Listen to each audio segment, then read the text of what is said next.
We're going to talk about the Wall Street beat, the most talked about stories in finance, starting with the big bank earnings, kicking off earnings season. JP Morgan, Citigroup, Wells Fargo, all reporting this morning.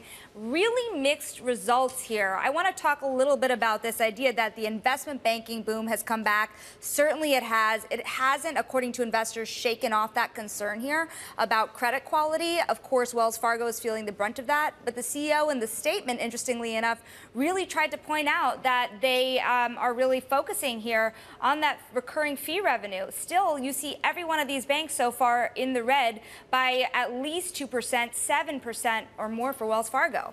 Well, tell me a little bit about Citigroup, because we were chatting before the show, and it's Wells Fargo, it's JP Morgan, then Citigroup has some idiosyncratic issues going on there. Yeah, it's totally in a league of its own here, because if you think about where the expenses are coming from, they just got ahead of it more than any other bank because of that big restructuring they really had to do, the reorganization. They're feeling the benefit now. Their efficiency ratio is down.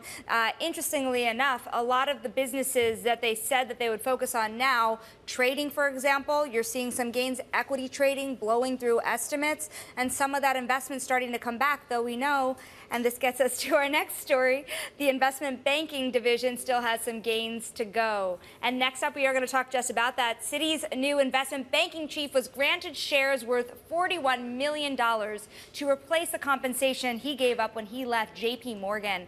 And of course, guys, as we've been talking about, this is all in an effort for Citigroup to really punch above their weight in the big leagues here. I mean, $41 million is a big pay package even by Wall Street standards, right? I mean, this guy has enough money to buy his own private island now.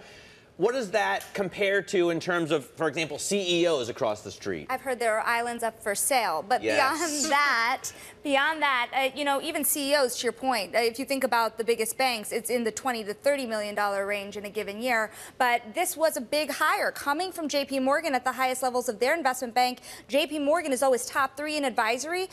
Debt underwriting, I've got to say, is where it would be the most interesting. JP Morgan brought in more than $1 billion in the quarter alone on debt underwriting. Right. And Citigroup less than half of that.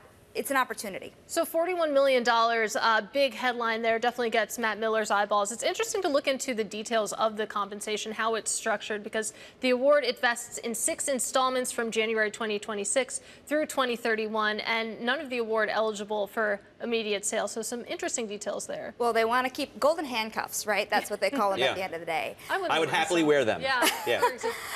There's one more story here I wanted to talk about. Of course, finally, the biggest hedge funds are off to one of their best starts in a year, aided by stocks and quantitative investing, while those focused on macro trading are lagging behind. And guys, this also ties into the big bank story, actually. Don't get bored. No, I'm not bored. I'm just saying, no. But the thing is, the average gain is 13%. That's what we're celebrating, right?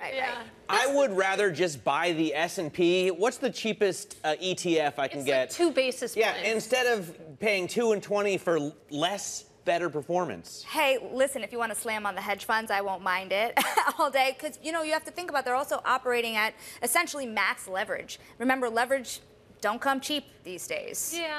Yeah. And what's the pitch, basically, that you have uncorrelated returns, you have diversified returns, but I guess in the up years you don't make as much, but in the down years, do they protect you? Do they hedge against big losses? That's the point. I think what's more interesting in all of this is that the macro funds are getting weaker, and you are starting to see that in the fixed income trading numbers at these big banks.